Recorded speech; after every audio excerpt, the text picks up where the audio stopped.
Nous le disons toujours, c'est toujours un privilège de venir dans la maison de Dieu. Parce que là, le Seigneur lui-même prend soin de nous forger un caractère. Et lui-même nous perfectionne le ciel auquel nous aspirons.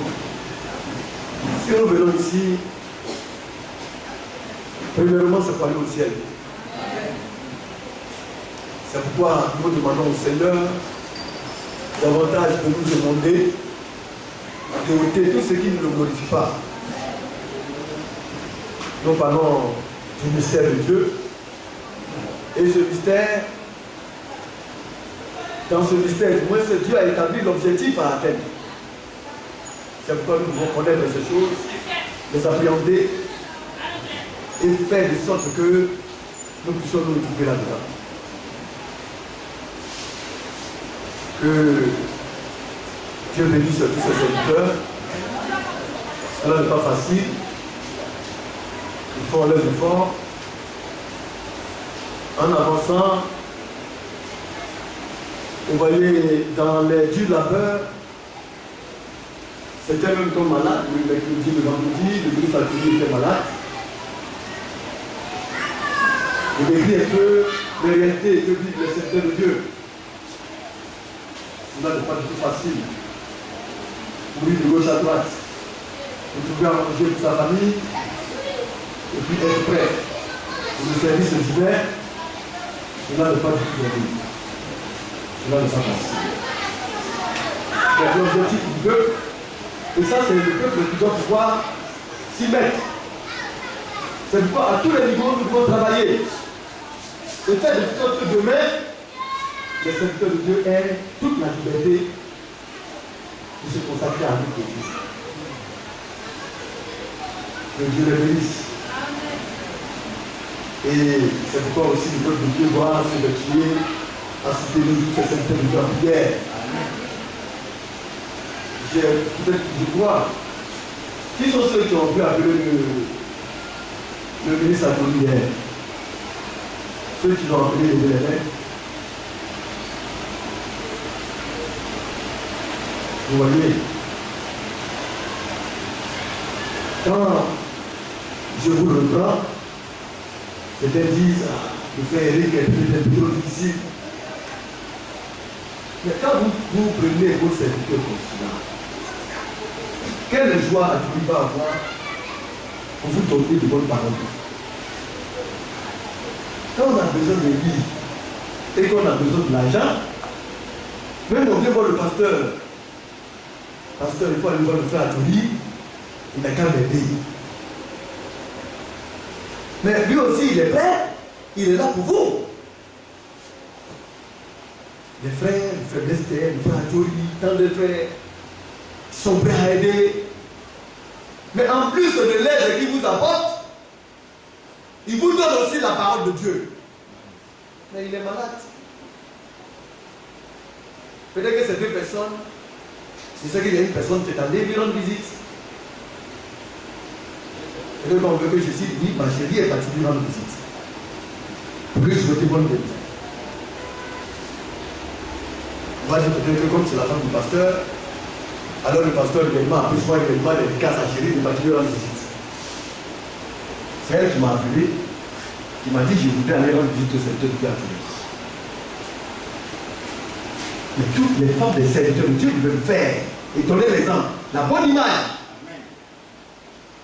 Tout le peuple, si le peuple se lève, ne serait-ce qu'en l'appelant, je vous assure, par le souci du peuple, vous n'allez pas que le lendemain n'a pas guéri totalement. Mais je crois qu'il est guéri.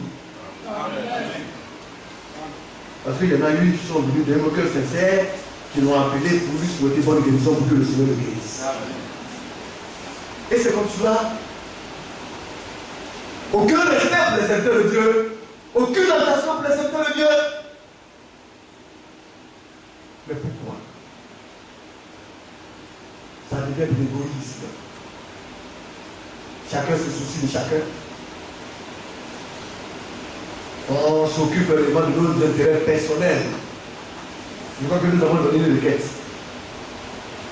Mais cette requête-là, c'est un frère qui a vu cela. Le Seigneur lui a parlé. Il est venu voir le pasteur, pasteur, voilà ce que le Seigneur m'a révélé.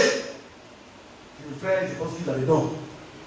C'est visible, ça se voit, cela ne se cache pas. Alors le pasteur a établi des requêtes. Mais le malaise est une égalité. C'est un malaise qui est là. Il faut corriger ces choses-là. Il faudrait qu'on arrête. Faire des semblants. Si tu veux aller au ciel, il faut faire une sorte d'aller au ciel de la bonne manière. Et cette bonne manière, c'est Dieu qui nous enseigne. Tout cela est confiné dans les Écritures. Vous voulez que les serviteurs de Dieu vous obligent à les aimer. Quand les hommes se soucient, vous donnent des choses qui concernent la vie éternelle, ça ne s'achète pas. On ne monnaie pas cela. Je disais à des bien-aimés qui me faisaient savoir que beaucoup de personnes, beaucoup de frères, même beaucoup, c'est vrai, ainsi de suite. Je leur ai dit, mais si beaucoup de frères même, ça accorde aussi ma marche. L'amour de Dieu que j'ai. J'apprends à ne haïr personne. Je ne me bats pour ne haïr personne. Je me bats pour ne parler du mal de personne. Mais quand vous allez voir, vous allez voir aussi à des personnes qui ne pensent que leur temps à haïr frère Eric. Quand ils ouvrent leur bouche, c'est prémonier. Mais il ne devrait pas qu'on se trompe. Ces personnes-là n'iront nulle part. Ces personnes n'iront pas au ciel.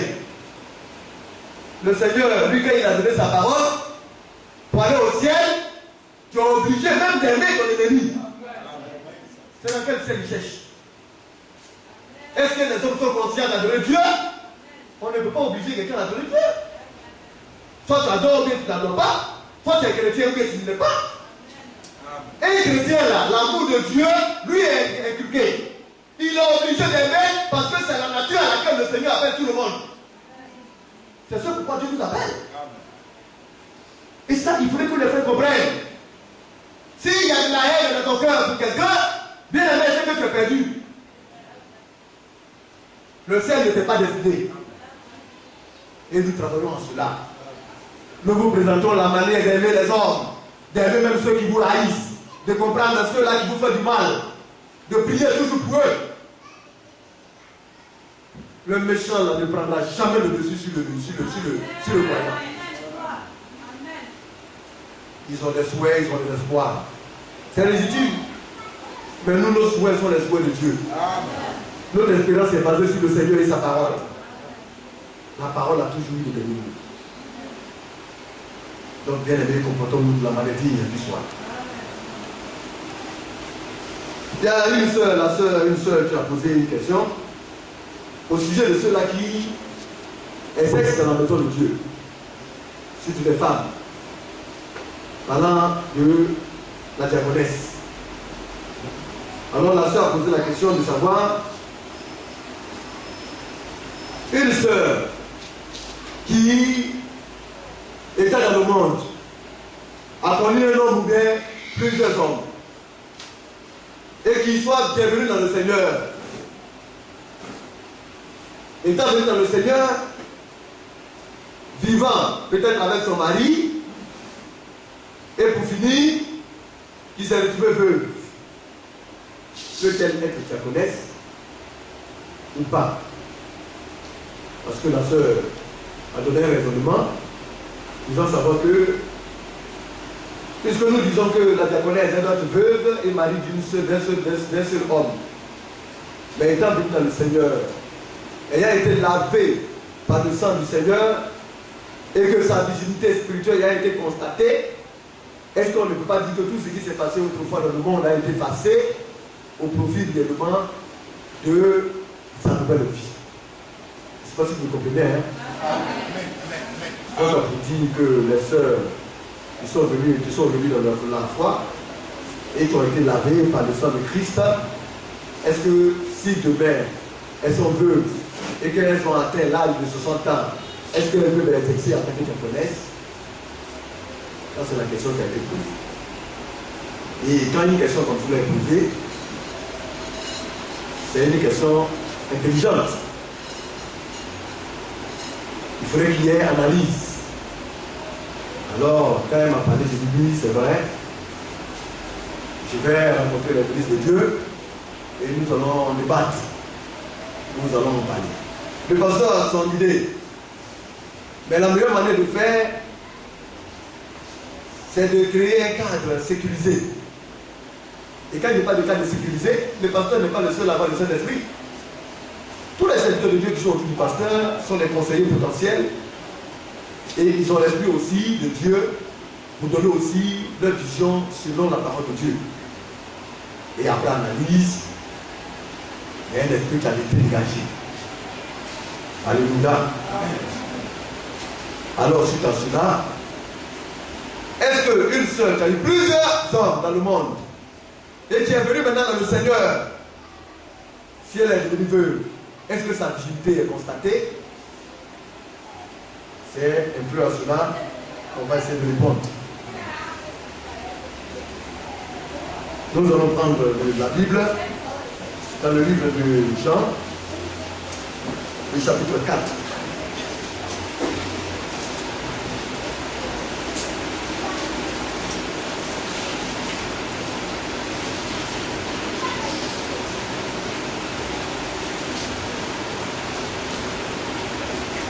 Je vais répondre et puis passer à l'autre sujet.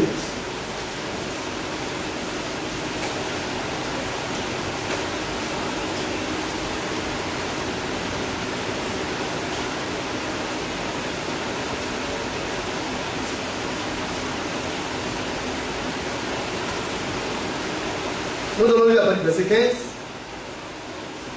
La femme samaritaine et le Seigneur. Alors le Seigneur a donné une leçon ici. Alléluia. Je vais bien aimer nous lire cela. Si on peut commencer un petit peu en haut.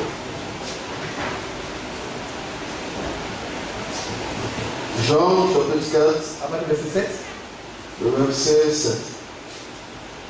Une femme de Samarie vint puiser de l'eau. Jésus lui dit, donne-moi à boire. Car ses disciples étaient allés à la ville pour acheter des vivres. La femme samaritaine lui dit, comment toi, qui es juif, me demandes-tu à boire à moi qui suis une femme samaritaine?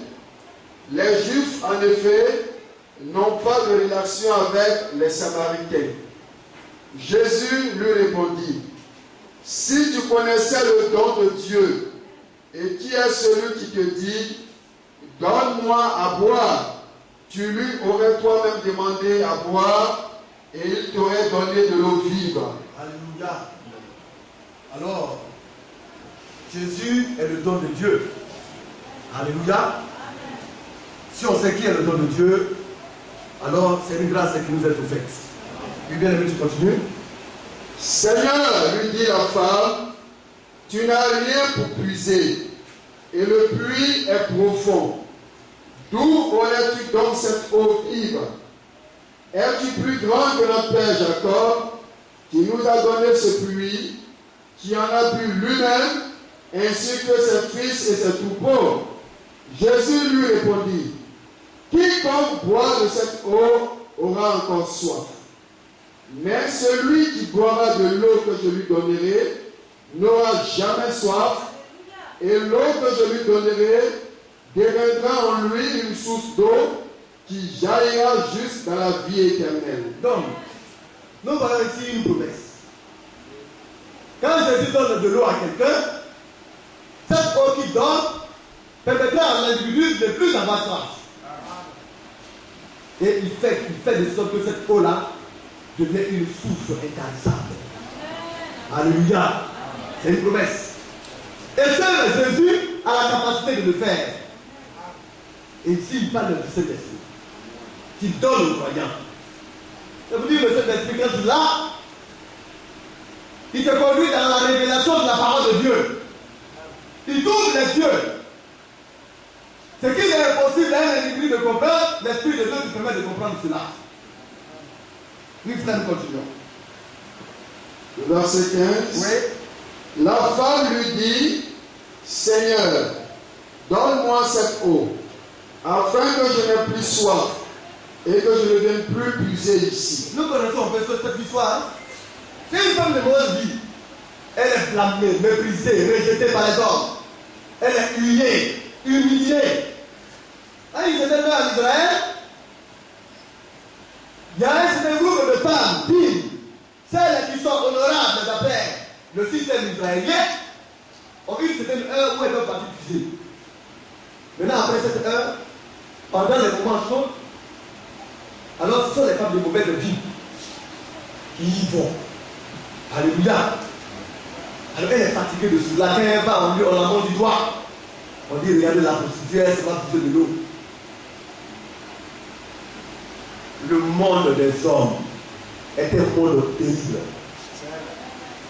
L'homme ne trouve pas des solutions, mais l'homme, comme on le dit, fait des dégâts, trouve les hommes et détruit. Oui, l'homme, il a là de détruire. Si ce n'est pas de mal, mon bien aimé, c'est foutu. Parce que l'homme ne fera que t'enfoncer, l'homme ne fera que te nuire.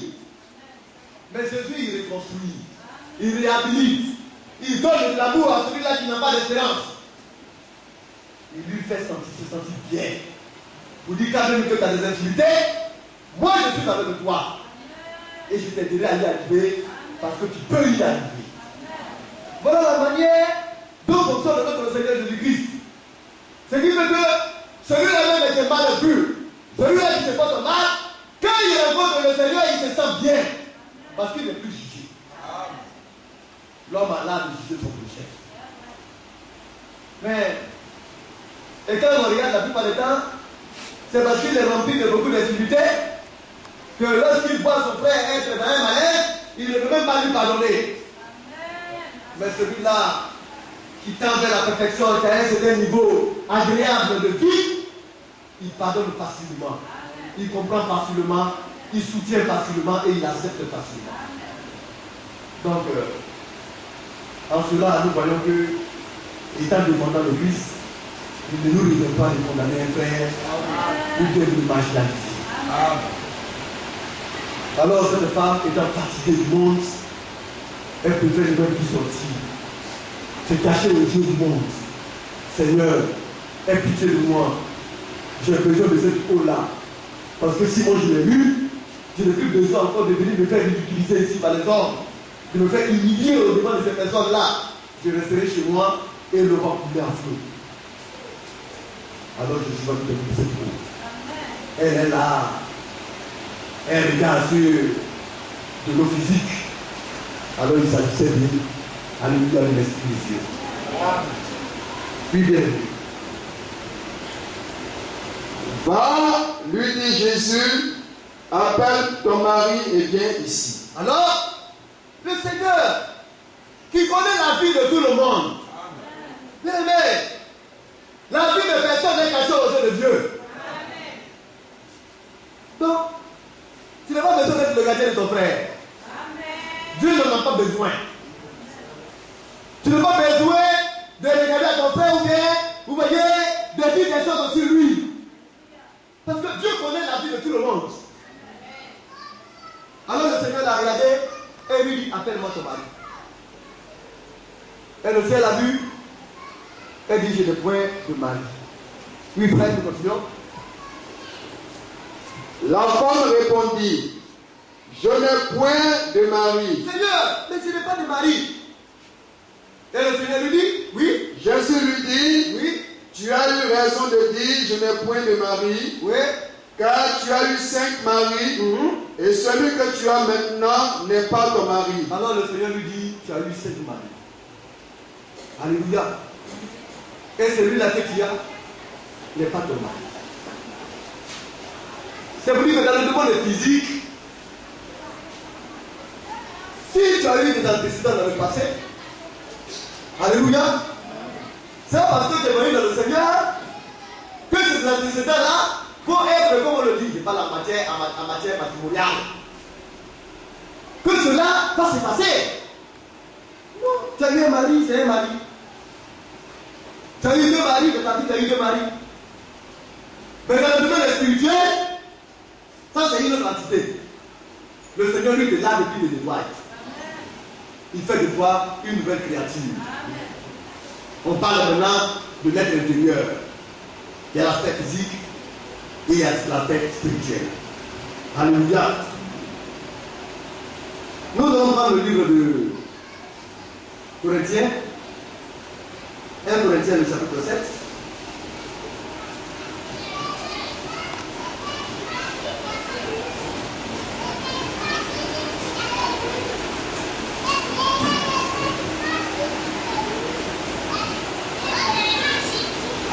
Nous allons lire à partir du verset 10. 1 Corinthiens chapitre 7, le verset 10. Oui. À ceux qui sont mariés, j'ordonne, non pas moi, mais le Seigneur, que la femme ne se sépare point de son mari. Vous voyez, le Seigneur, il tient compte du mariage du monde. Un mariage, c'est un mariage. C'est parce que le frère et la sœur s'est marié dans le monde et qu'il vient dans le Seigneur. Alors on va dire que comme elle était dans le Seigneur et dans le monde, à partir du moment où elle est venue dans le Seigneur, on va mettre un terme à tout ce qui s'est passé dans le monde. Non. Les relations, même quand même qu'ils sont dans le monde, le mariage a été instauré par Dieu. Et la loi de Dieu qui a été promulguée, que l'homme quittera son père et sa mère pour s'attacher à la femme, afin qu'ils puissent être une même chair, demeure. La femme qui va être féconde, donner des enfants pour multiplier, cette loi-là demeure. Alors, quand le frère vient, le Seigneur demande aux serviteurs de Dieu de sonder leur vie, de voir et d'analyser, afin de les positionner dans la parole. Alors, si la sœur, elle est mariée légalement, ou bien si le monsieur a payé la dot, ou bien s'il vit un concubinage, l'Église doit en tenir compte. L'Église n'a pas le droit de les séparer. Oui, frère, nous allons lire un peu, nous continuons. Si elle est séparée, qu'elle demeure sans se marier, ou qu'elle se réconcilie avec son mari, et que le mari ne répudie point sa femme. Donc, au travers de cela, le Seigneur établit des choses. Parce qu'il arrive que la femme, ayant su, quand on est ignorant de la loi, le Seigneur dit, Dieu dit de tenir aussi compte du temps d'ignorance. Mais quand on sait la loi, à partir du moment où vous avez été enseigné, et que vous avez connaissance de ce que dit la loi de Dieu, alors la loi de Dieu s'impute à vous. Dieu n'aime pas le divorce. Et le Seigneur ne décide pas que l'homme quitte sa femme. Et que la femme aussi se sépare de son mari.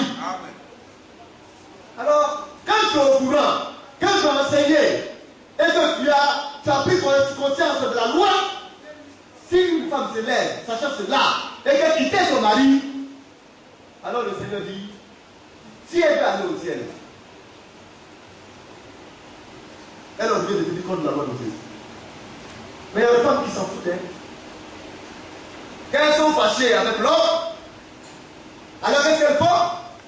Elles brisent leur mariage. Elles ne tiennent même plus compte de Dieu, quand même qu'elles sont au courant de ce qui se passe, de la loi de Dieu. Alors selon leur instinct, Puisque ce n'est pas le ciel qui les intéresse. Elles brisent cette alliance et elles vont se remarier. La Bible les appelle des femmes adultères. Amen. Amen. Amen. Parce qu'elle est liée à un homme. Et le monsieur lui se lève. Lui il pense qu'il a une femme. La femme qui a connaissance de la loi de Dieu, qui demeure à l'église, qui a vécu à l'église, et qui sort, qui prie de son mariage, à parler de se marier, est une femme dangereuse. Elle fait des victimes. Parce que l'homme qui s'attache à elle devient adultère, et elle ne fait que répandre l'esprit d'adultère. Alors le pauvre homme, il se lève, il se dit qu'il a vu une femme. Il va y contraire le mariage avec elle. Mais Dieu regarde le premier lien. Et Dieu dit, les règles de la parole s'appliquent à elle, elle n'a pas le droit de se remarier. Si elle a quitté son mari, elle doit rester sans se marier. Ou bien qu'elle parte se réconcilier à son mari. Mais c'est en cela que quand il y a des problèmes entre couples, les serviteurs de Dieu exhortent les frères à se réconcilier. Mais si le chrétien doit comprendre, le chrétien lui fait les choses selon le conseil de Dieu, selon la parole du Seigneur. Et en cela, nous savons que le Seigneur a donné à tous les chacun d'entre nous un ministère. Et ce ministère, c'est le ministère de la réconciliation. Amen. Si tu es chrétien, tu vas tenir compte de cela. Il n'y a rien que le péché de double. Il n'y a rien que le croyant ne puisse accepter le double.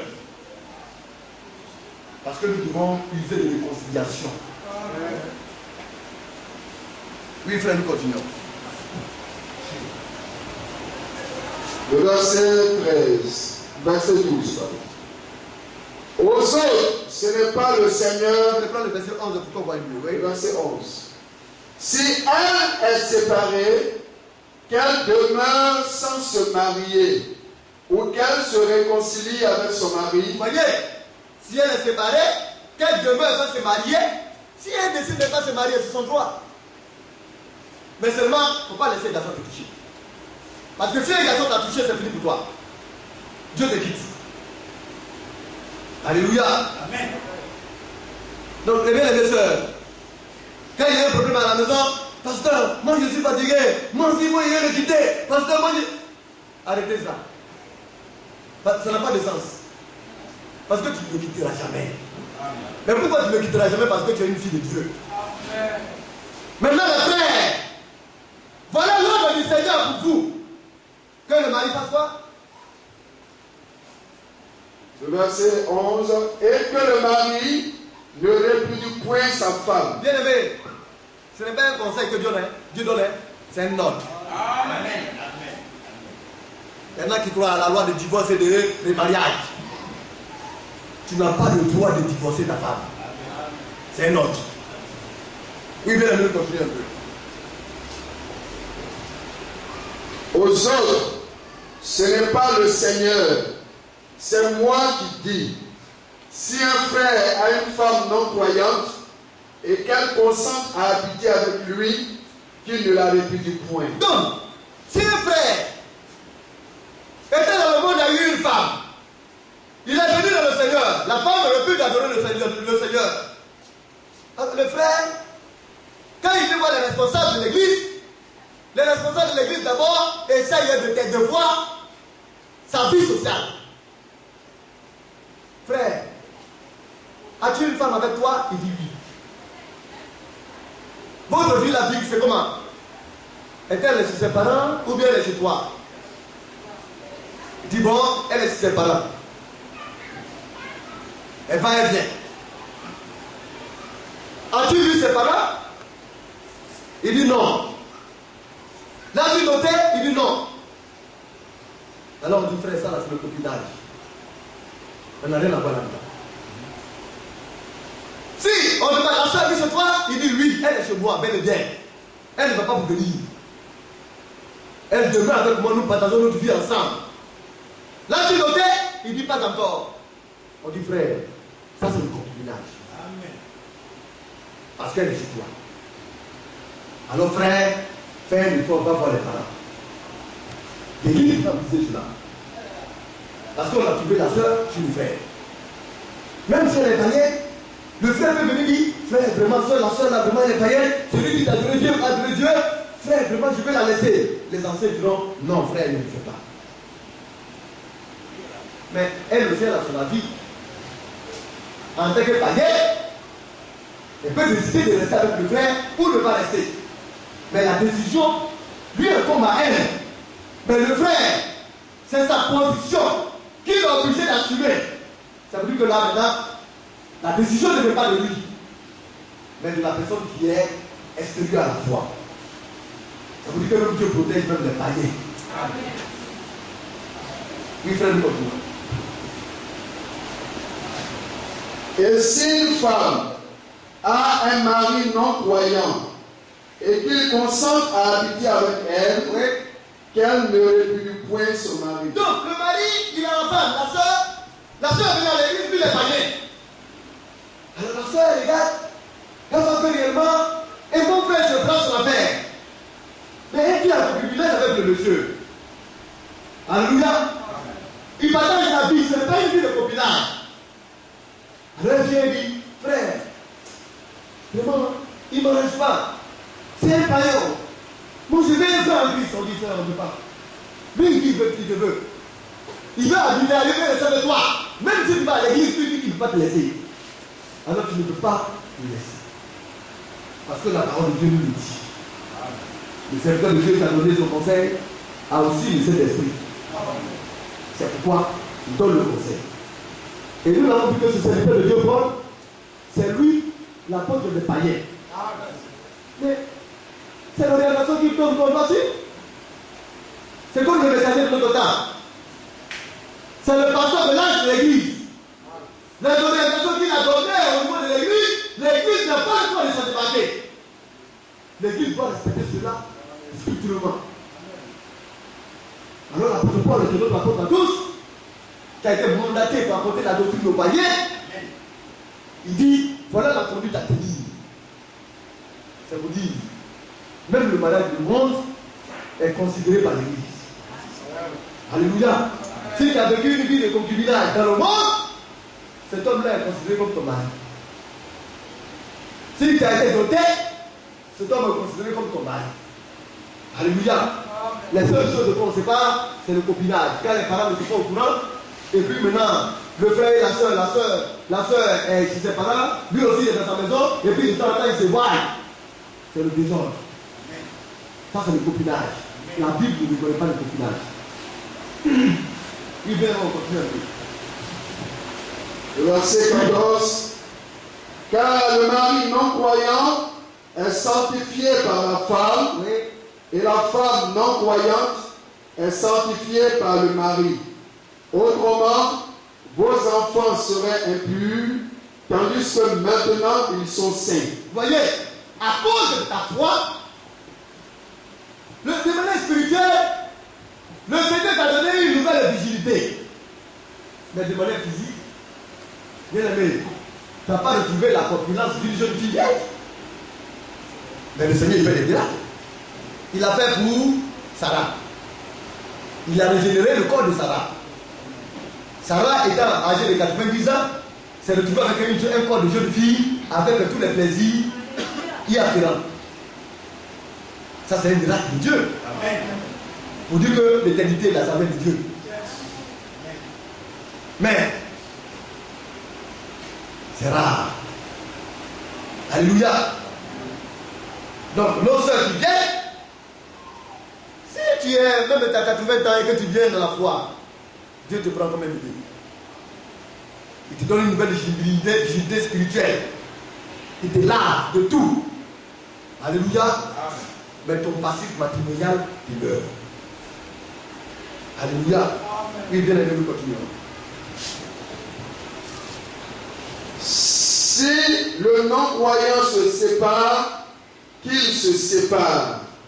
Le frère ou la sœur ne sont pas liés dans ces cas-là. Donc, le non-croyant, lui, il est hors loi de Dieu. On ne peut pas lui appliquer les sentences ou les règles de Dieu. Lui, il me dit, bon, moi, je ne veux plus d'elle. Comme la non-croyant me dit, moi là, je ne veux plus d'elle, je ne veux pas d'elle chrétien. Alors Dieu dit, comme nous sommes là pour la paix, il faut éviter par là venir là-bas. Elle n'est pas partie. Alors le frère, lui, il prend une nouvelle vie dans le Seigneur. La sœur, il prend une nouvelle vie parce qu'elle est venue telle qu'elle est. Alors on lui accorde cette fois-ci par ignorance du monde et d'une séparation des fêtes, on lui accorde de se marier. Alléluia. Parce que c'est une belle vie dans le Seigneur qui commence. Mais seulement elle se marie dans le Seigneur, le frère se marie dans le Seigneur. Alléluia. Oui, frère.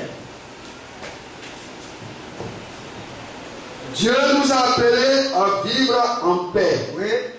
Car cette femme, si tu sauveras ton mari, ou que si tu maries, si tu sauveras ta femme. Alléluia. Donc, en ne se séparant pas, la sœur peut convertir son mari au christianisme. Comme le frère aussi peut convertir sa femme au christianisme. Amen. Maintenant, si eux, ils ne peuvent pas venir, ils sont libres de partir. Mais lorsque les sœurs posent ce genre de questions, nous voyons que dans l'église, nous parlons de diaconat. Alléluia. En matière de diaconat, il y a plusieurs pensées. Vous voyez, ben nous aurons l'occasion d'y arriver. Mais, selon, après l'analyse, il y a lieu qu'on fasse ce qui est bien. Et ce qui est bien vient aussi de la parole de Dieu, vient de la parole de Dieu. Les sœurs qui sont âgées, qu'est-ce que Dieu dit à leur sujet?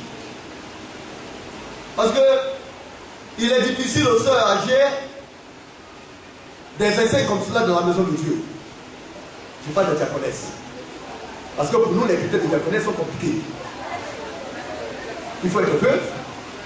Il faut avoir, il faudrait que tu aies été marié d'une seule femme, et d'un seul homme, et que tu aies élevé des enfants, ainsi de suite.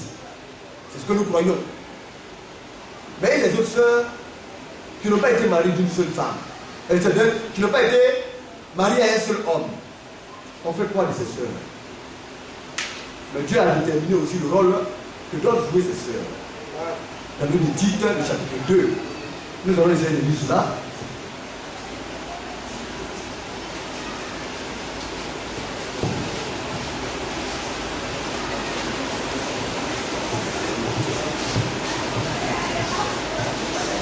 Titre 2, à partir du verset 1. Titre chapitre 2, le verset 1. Pour toi, dis les choses qui sont conformes à la saine doctrine. Donc vous voyez, c'est ça la marche de l'église. L'église doit pouvoir reposer dans ce qui est de la doctrine, ce qui est de la parole de Dieu. Et c'est ce que nous devons dire.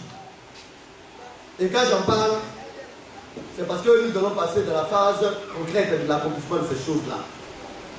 Parce que c'est bon, quand tu fais ce qui est écrit, tu n'as pas de problème. Même si les hommes ne te comprennent pas, Dieu sera avec toi. Oui, frère. Dis que les vieillards doivent être sobres. Donc, quand on est vieillard, quand on est un vieux, on doit être sobre. Bon, un vieux qui prend la boisson, vous voyez, qui boit beaucoup, qui s'adonne à des bavadages inutiles, à des choses qui n'édifient pas, il faut faire attention. Il ne peut pas aider un jeune frère.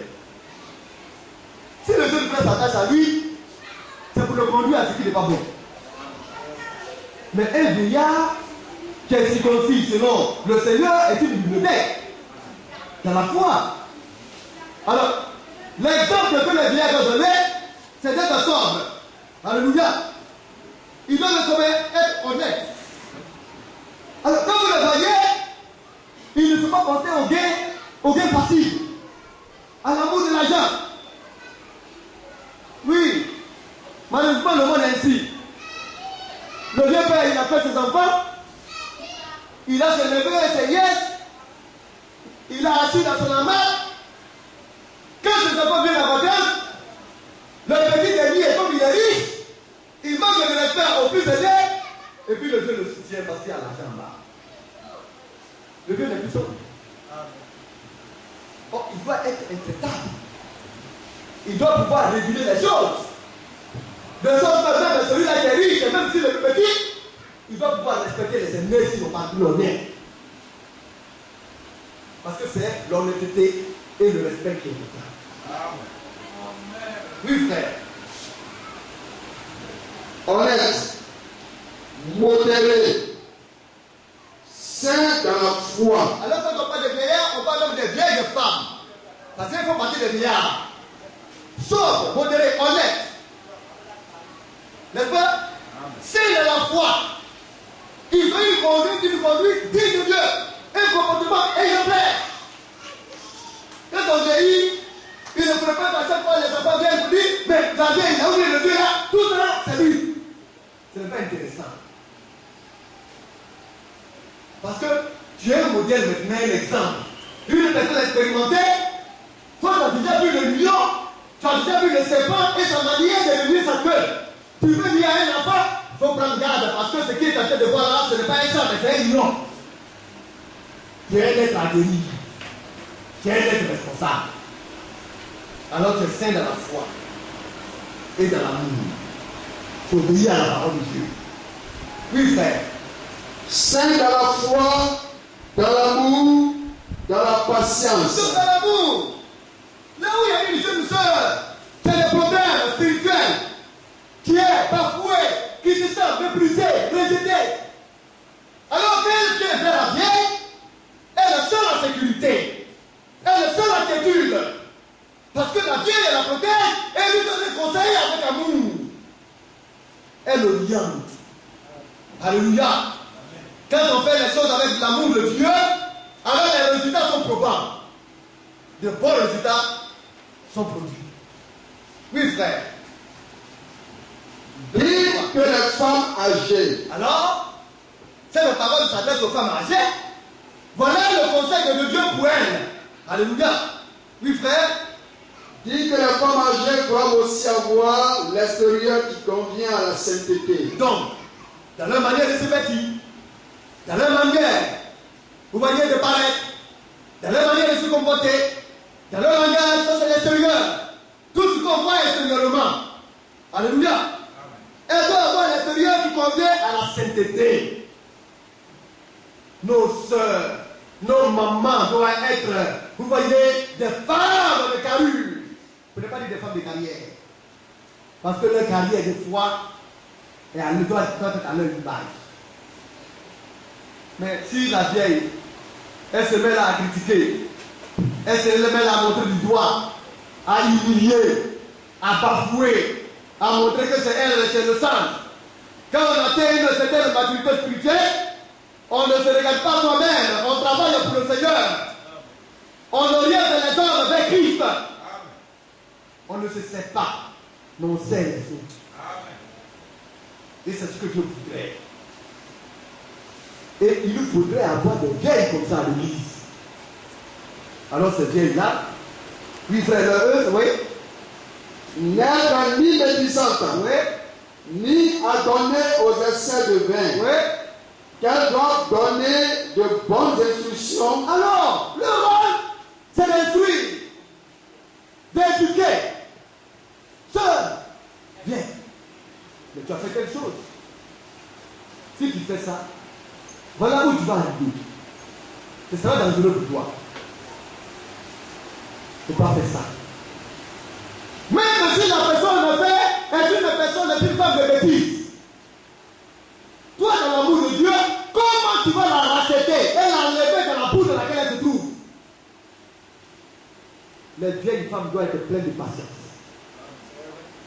Quand vous critiquez quelqu'un, quand vous médisez avec une personne, la personne n'a plus d'assurance vis-à-vis de vous. N'a plus de sécurité.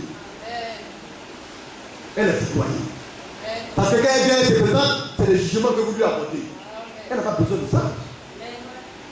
Quand on a besoin d'aide, on va vers la personne réellement qui nous comprend. Et la personne qui sait attendre jusqu'à ce que le changement arrive. Qui sait souffrir avec soi pour parvenir à la transformation. C'est ça une vieille dans le Seigneur. Oui, bien aimé. Qu'elles doivent donner de bonnes instructions dans le but d'apprendre aux jeunes femmes à aimer leur mari et leurs enfants. Donc les sœurs, les vieilles sœurs,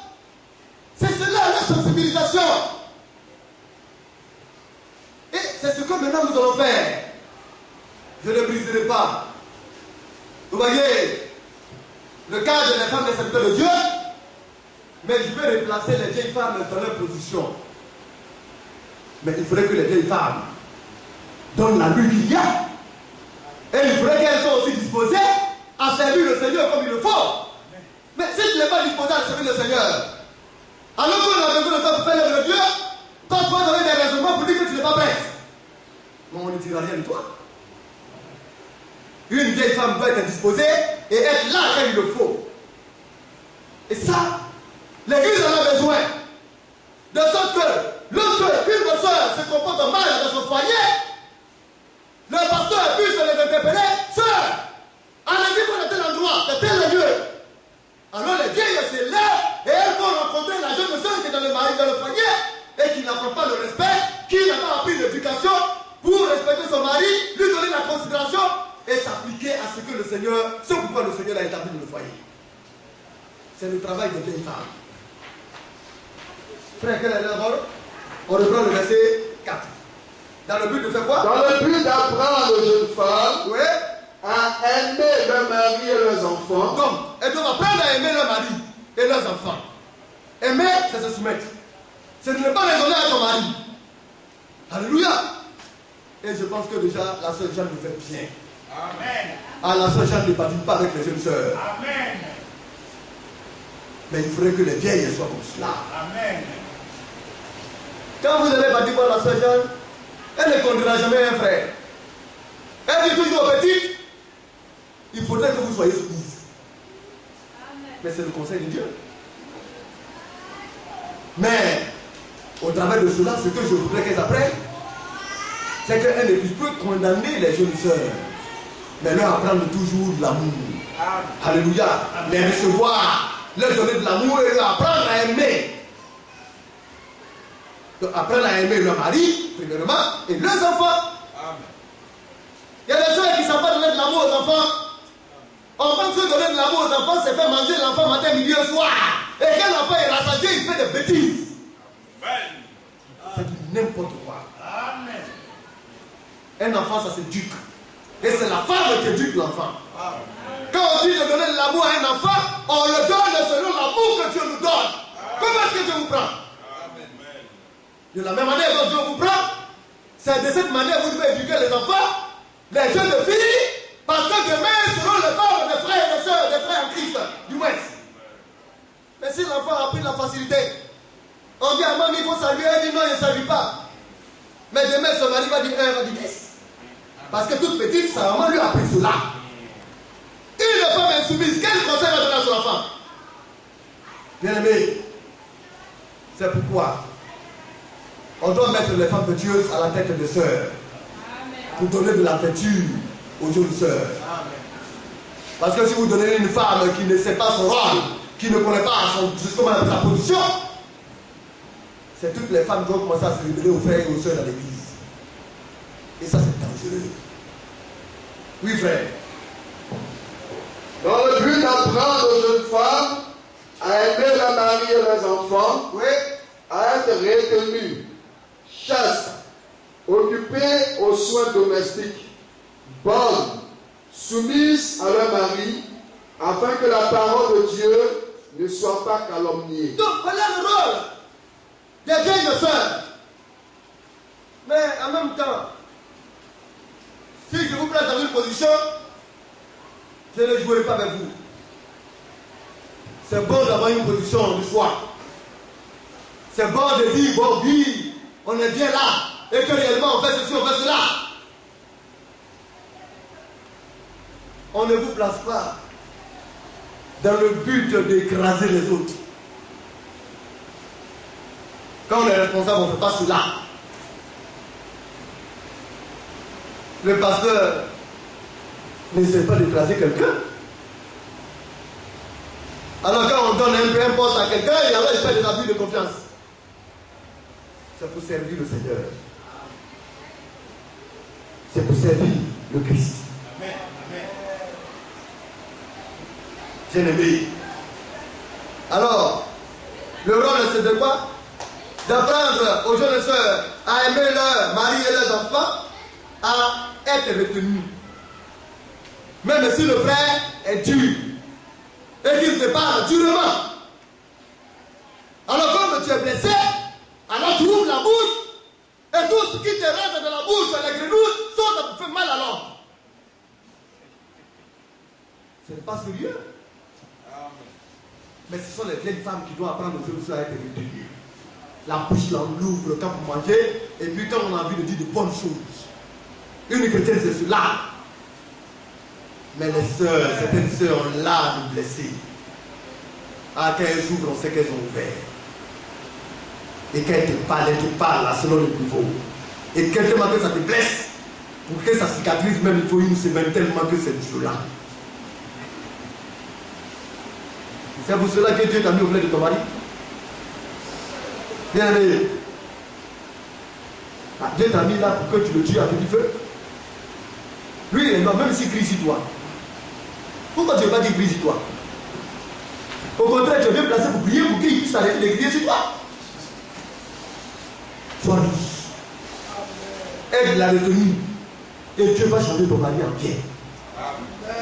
Alléluia.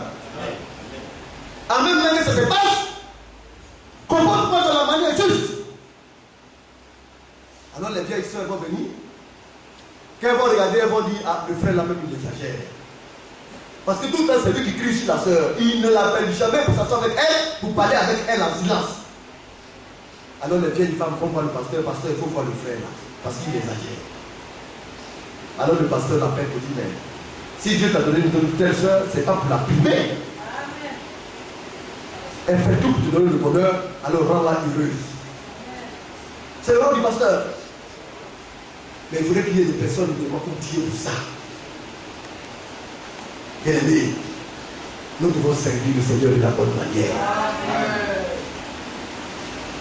Et là, il dit, à être retenu, à être chaste. Vous voyez, quand on parle de la chasteté, on parle même de libération sexuelle, c'est vrai. Mais ce n'est pas cela seulement. C'est de la manière politique de faire.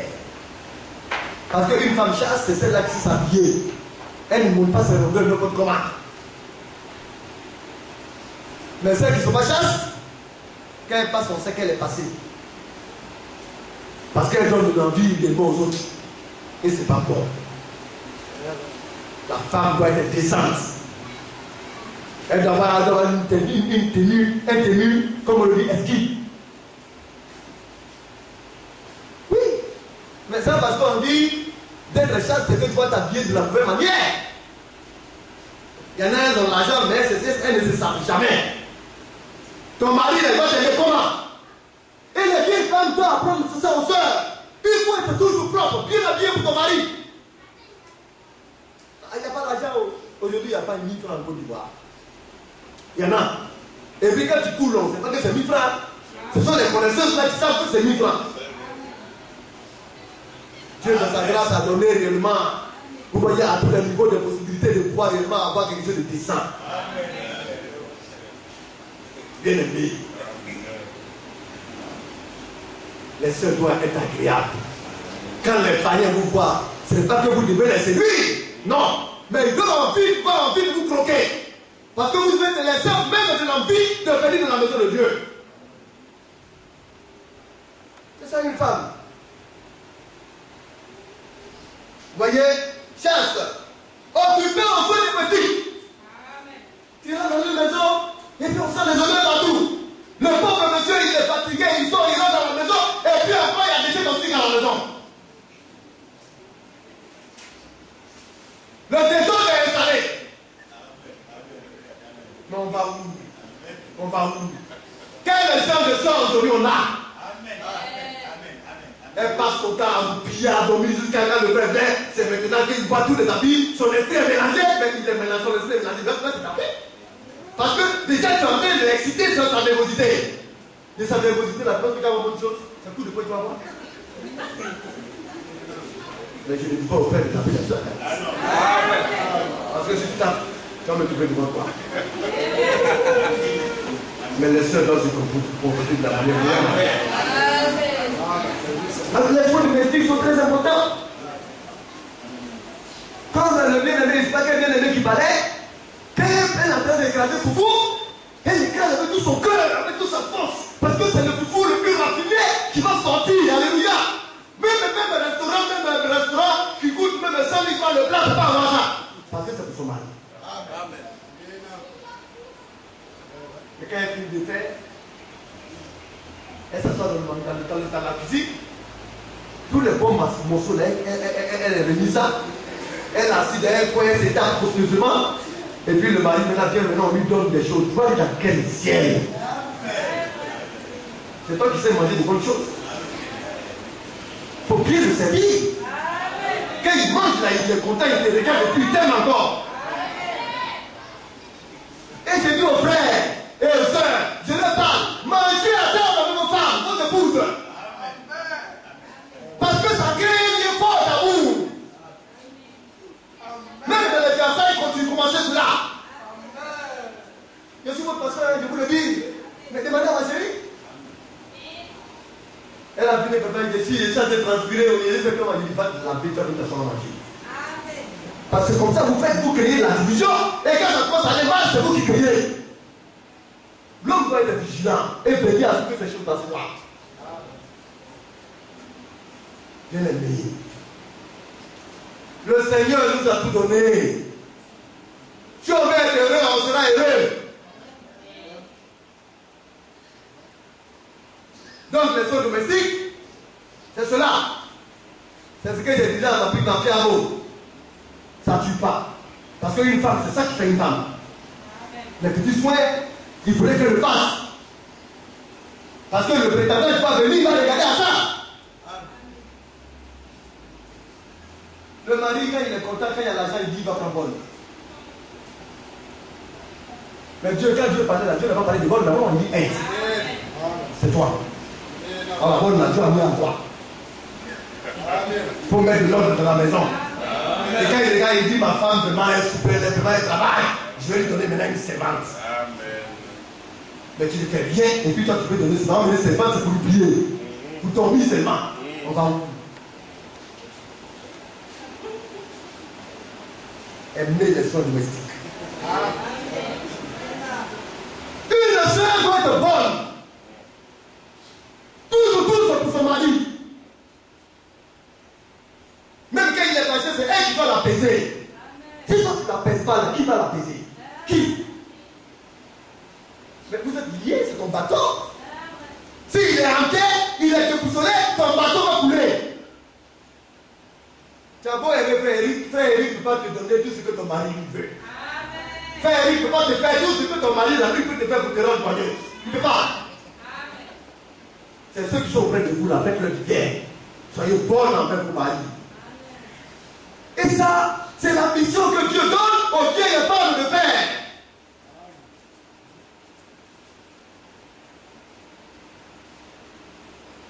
Il dit,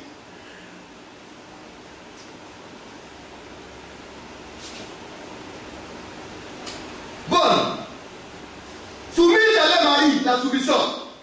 Et quand Dieu parle de soumission, Dieu même va te dire en toutes choses. Tout. Tu veux payer un pain, il faut le dire. Tu veux payer bronze, il faut le dire. Quel genre de femme on va, le monsieur il rentre dans sa maison et puis il est supplie, il va de côté. Dans ma maison, je dois être surpris de ce qui entre dans ma maison, on va où? Même si tu as l'argent, tu es milliardaire, chérie, il veut payer ça, il dit paye. C'est l'honneur que Dieu vous a donné là ça. Et quand vous faites ça, vous êtes très heureuse parce que le Saint-Esprit va vous rendre tellement heureuse, tellement joyeuse que même vous allez dire ce côté, vous allez crier dans le monde entier. Mais c'est le secret là, c'est ça. Il y a des frères qui sont en train de me regarder. Bien-aimé, je veux que vous soyez heureux. Et il dit, afin que la parole de Dieu ne soit pas calomniée. On est à la maison et puis on a quand même crié à la maison. Pourquoi tu fais ça? Tu vas voir, tu penses qu'on va m'amener dans ta maison pour ça? Ça cause ça, moi je suis venu, tu me fais souffrir. à cause de toi, la parole de Dieu est calomniée. Les païens entendent ce qu'ils ne doivent pas entendre. C'est pas bon.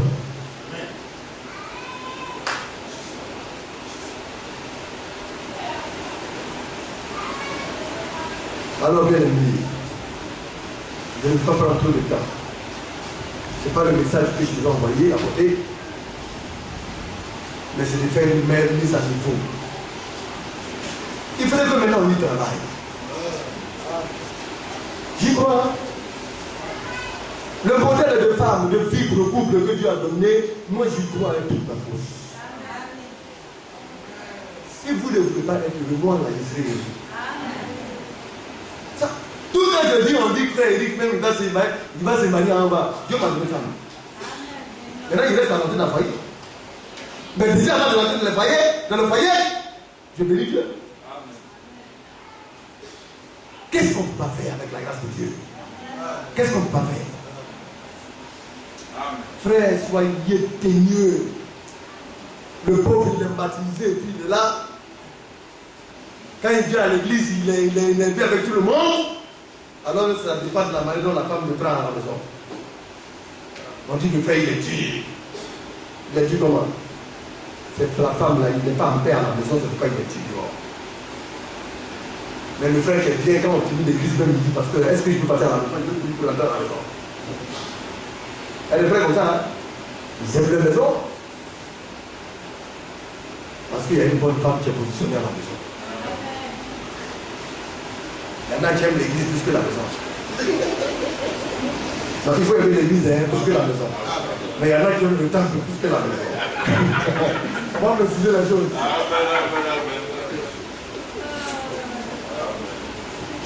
Mais on va y veiller.